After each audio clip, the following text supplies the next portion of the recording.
Assalamualaikum warahmatullahi wabarakatuh. Aksi nyata modul 1.4 budaya positif di sekolah. Latar belakang budaya positif di sekolah.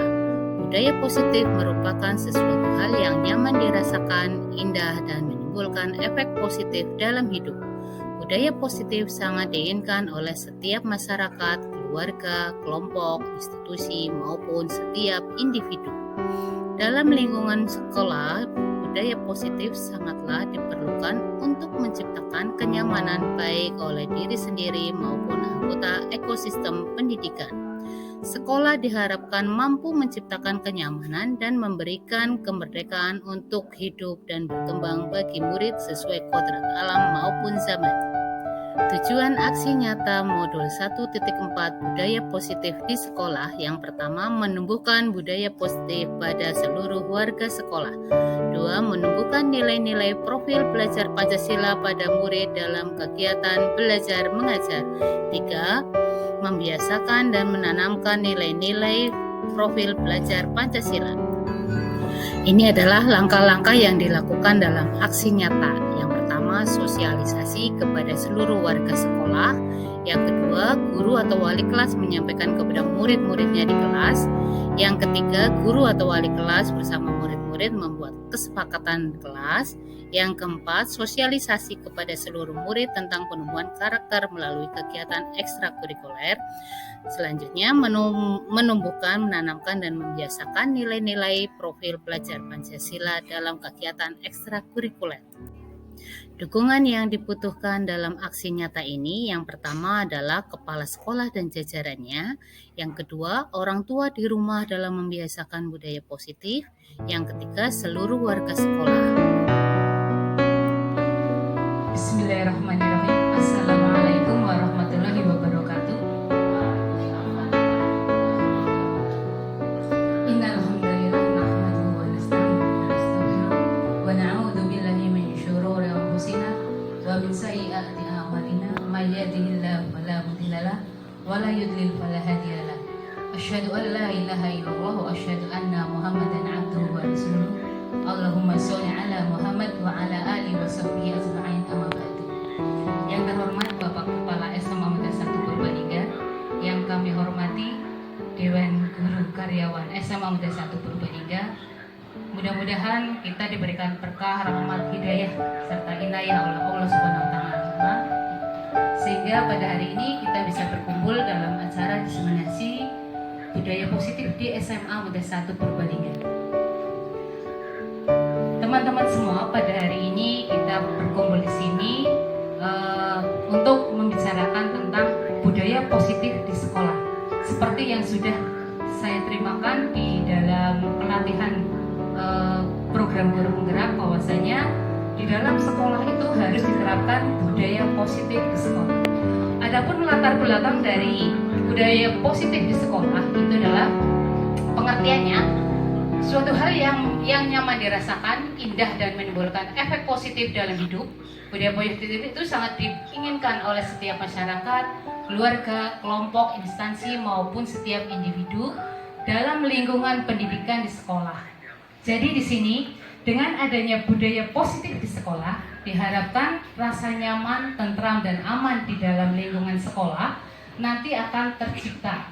Kita nyaman dalam mendidik anak-anak, anak-anak juga akan merasakan nyaman ketika mendapatkan pengajaran atau pendidikan dari kita sekalian.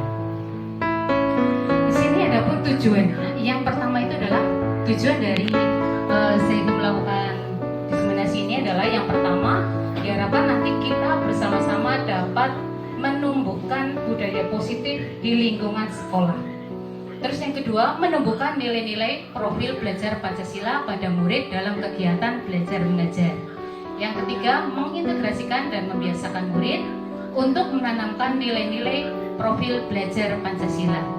Adapun profil belajar yang Pancasila yang pertama itu adalah gotong royong, kreatif, bernalar kritis, mandiri, berkebinekaan global, dan yang tak lupa itu adalah apa? Beriman, bertakwa kepada Tuhan Yang Maha Esa. Terus berikutnya Bapak Ibu, kami membutuhkan dukungan dari Bapak Ibu semua, terutama Bapak Kepala SMA Negeri 1 Purbalingga untuk menerapkan budaya positif di sekolah. Yang kedua itu adalah komite sekolah. Terus yang ketiga, orang tua wali murid. Dan yang terakhir itu adalah murid-murid sekalian di SMA Negeri 1 Purbalingga. Ini kegiatan beberapa sosialisasi yang kemarin ini kepada anak-anak. Bapak Ibu juga semua melakukan sosialisasi terhadap pentingnya budaya sekolah.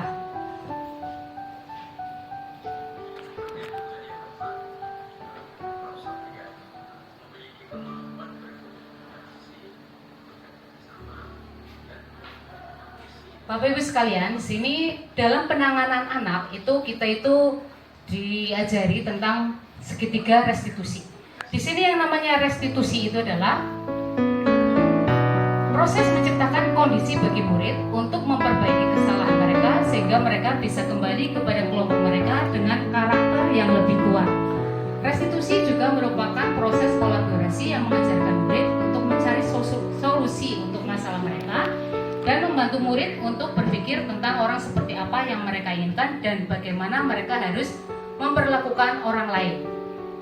Jadi di sini dalam penanganan murid kita itu menggunakan restitusi, bukan menggunakan hukuman seperti yang biasa kita lakukan. Di sini dengan penerapan restitusi itu diharapkan anak-anak itu nantinya akan lebih percaya diri ketika kembali ke dalam teman-temannya atau ke kelasnya, tanpa adanya rasa seperti disakiti dan sebagainya ketika mendapatkan hukuman dari kita semua. Berikutnya di sini ada beberapa tahap restitusi yang saya pelajari. Yang pertama adalah menstabilkan identitas. Dalam menstabilkan identitas, kita semua melakukan hal yang terbaik apa yang kita lakukan. Misalnya di sini dalam hal menstabilkan identitas, kita tanya kepada anak tentang apa yang seharusnya atau kenapa dia itu melakukan hal tersebut tanpa dengan sebuah bentakan dan sebagainya. Terus yang kedua, validasi tindakan yang salah. Setelah anak itu meluapkan apa yang dia ketahui atau apa yang dia rasakan, dia itu seharusnya tidak seperti itu, kita tanyakan apa tindakannya itu benar atau salah, seperti itu. Terus yang ketiga, misalnya yang ketiga di sini menanyakan keyakinan. Kita menanyakan keyakinan. Kalau misalnya sudah seperti itu, sebaiknya seperti apa, begitu. Contohnya begini, misalnya siswa terlambat di sekolah. Terus berikutnya kita itu pertama menanyakan validasi dari identitas anak. Misalnya, kenapa kamu terlambat? Terus berikutnya anak mesti akan menjawab begini. Terus berikutnya yang kedua, kita validasi tindakan salah. Oh, yang seperti itu seharusnya tidak boleh dilakukan. Terus yang berikutnya, anak itu dalam hal yang terakhir menanyakan keyakinan. Kalau begitu, kalau misalnya kamu itu tadi terlambat karena kesiangan, seharusnya seperti apa? Nanti anak akan menjawab, seharusnya saya bangun lebih kasih dan sebagainya. Kita tidak melakukan hukuman terhadap anak-anak kita, tapi mungkin dalam prakteknya kita itu menikmati prosesnya. Bukan kalau anak-anak itu langsung pada tindakan yang kita hukum dan sebagainya, biasanya anak itu akan merasa takutnya itu kalau ketemu orang tersebut. Tapi kalau tidak ketemu dengan orang itu, akan tetap melakukan tindakan yang salah. Ini yang langkah-langkah dari segitiga restitusi, di mana yang pertama itu menstabilkan identitas. Terus berikutnya validasi tindakan yang salah. Berikutnya yang terakhir itu adalah menanyakan keyakinan. Ini beberapa contoh yang saya lakukan di sini ya. Ada beberapa tindakan dalam melakukan validasi tindakan yang salah dari anak-anak itu. Itu contohnya. Jadi di sini kesimpulannya Bapak Ibu, penanganan murid dengan menggunakan model segitiga restitusi dapat menciptakan kondisi murid untuk memperbaiki kesalahan mereka sehingga mereka bisa kembali kepada kelompok mereka dengan karakter yang lebih kuat. Seperti itu nih Bapak Ibu. Terus berikutnya nanti dalam kelas Bapak Ibu sekalian bisa menerapkan apa yang betul dan apa yang salah, atau apa yang terlihat, apa yang harus dilakukan, dan perilaku yang seharusnya.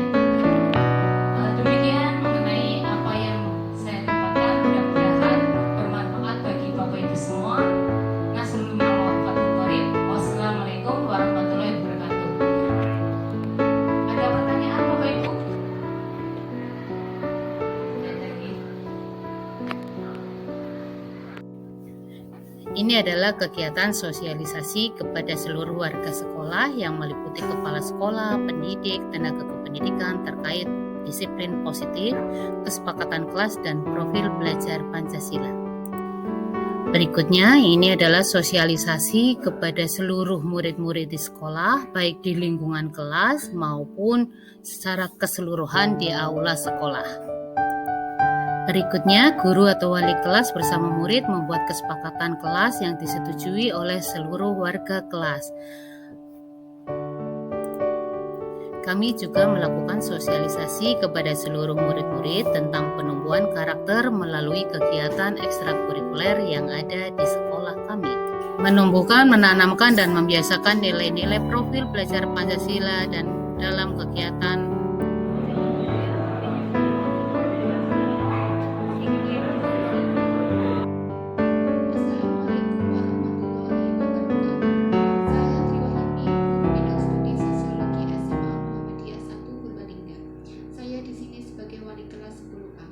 Saya mendapatkan ilmu tentang disiplin positif. Di kelas, saya menerapkan konsep filosofi Ki Hajar Dewantara tentang apa yang terlihat, apa yang terdengar, dan perilaku anak menjadi lebih baik. Wassalamualaikum warahmatullahi wabarakatuh. Assalamualaikum warahmatullahi wabarakatuh. Saya Sabidah, guru BK SMA Muhammadiyah 1 Purbalingga. Saya mengenal Bu Muji Astuti sejak tahun 2007. Bu Muji Astuti bekerja cekatan dan mempunyai etos kerja yang tinggi. Dari beliau saya mengenal ilmu tentang penerapan segitiga restitusi dalam menangani siswa. Mulai dari menstabilkan identitas, validasi tindakan yang salah, dan menanyakan keyakinan. Dengan penerapan itu, siswa lebih percaya diri, mandiri, dan senang. Wassalamualaikum warahmatullahi wabarakatuh. Assalamualaikum warahmatullahi wabarakatuh. Nama saya Irma Ramadhani dari kelas IPS 4. Nama saya Fauzia Bidari Hidayah dari kelas IPS 4. Kelas kami sudah menerapkan disiplin positif dengan membuat kesepakatan kelas. Assalamualaikum warahmatullahi wabarakatuh. Dengan disiplin positif, kelas dan sekolah kami jadi nyaman.